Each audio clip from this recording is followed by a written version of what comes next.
This is going to be the grooming of the next generation. This is going to be the grooming of the next generation.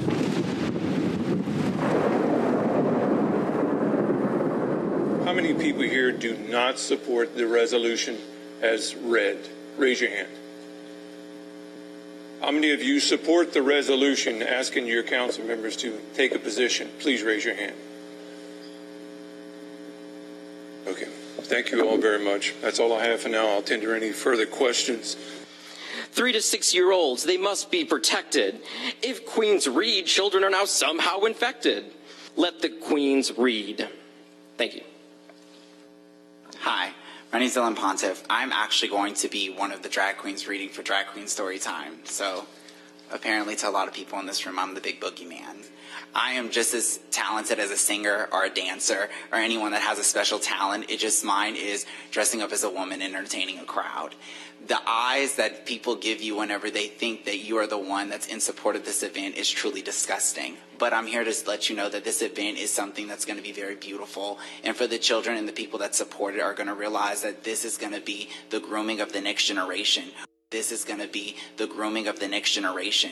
We are trying to groom the next generation to not see the way that they just did. And just because I said that, you heard the little plure of people behind me. It's disgusting. I'm Zach Sasser. I'm the pastor at First Presbyterian Church. I'm here to speak against the resolution.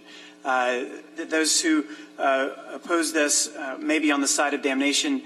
You know, you'd have to clear a spot for me, too, if you're going to go there for loving people. I want to just tell you 3 quick stories about 3 different children. One was one that I saw holding a sign across from my sanctuary, across my church the other day, with a group who was opposing this story time. I'm guessing he was around 8 years old, and he was holding a sign condemning other creatures made in God's image with the authority of God, because his parents brought him out there to do that. I'd like to talk about what I do in drag. In my troupe, we have what is called a bearded queen, and she models her drag after, yes, Annie Jones, the bearded woman from the famous freak shows of the 19th century.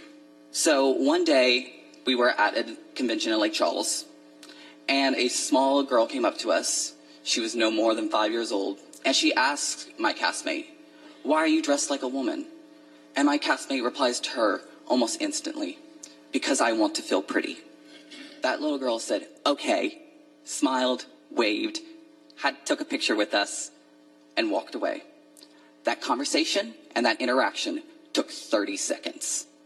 If parents cannot take 30 seconds to explain to a child that someone can be whoever or whatever they want to be, I think that is a failure as a parent. My name is Tyler Alexander, and I'm a member of Delta Lambda Phi Social Fraternity Provisional Chapter at UL, and I will be one of the readers.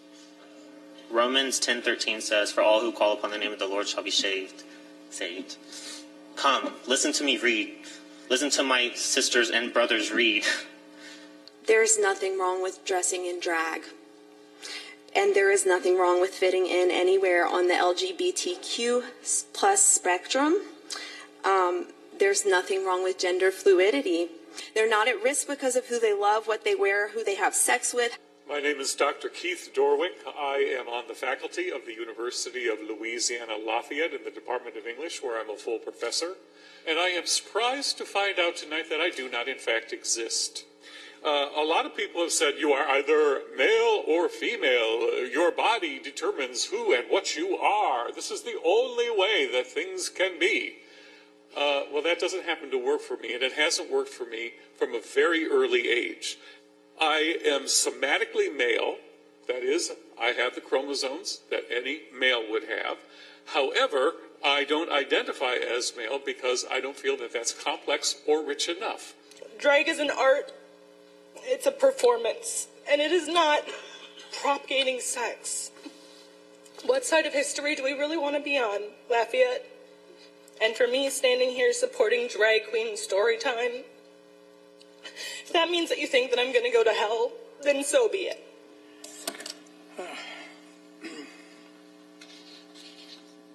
Lying Lunsford.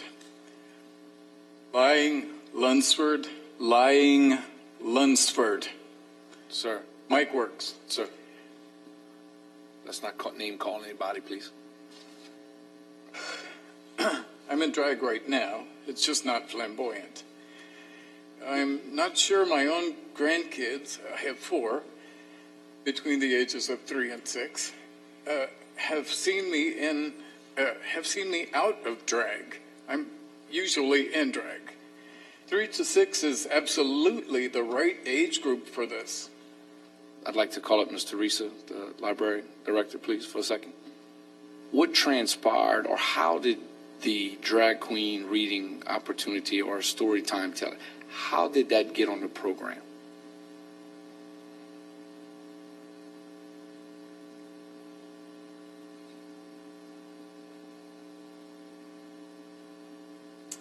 And the reason I'm asking is, well, I mean, I'd be happy to answer that, but it's been 3 weeks and not a single person's asked me that.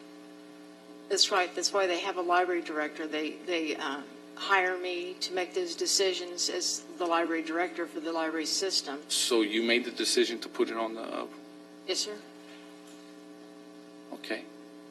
Did you consult with the library board to get their opinion, to feel, to get where they stand on the issue? No, sir. Did the discussion even come up between those board members of potentially moving the event to a different location outside of the public? No, Was sir. that ever discussed or brought up to the board? They have to have their discussions in an open meeting, and that open meeting occurred last night, and there was no discussion. That amazes me.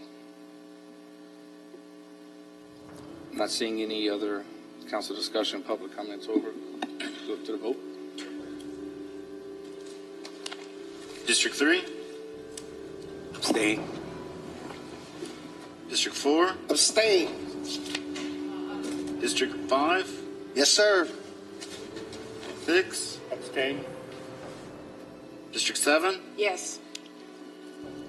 District 8? Abstain. District 9? Yes.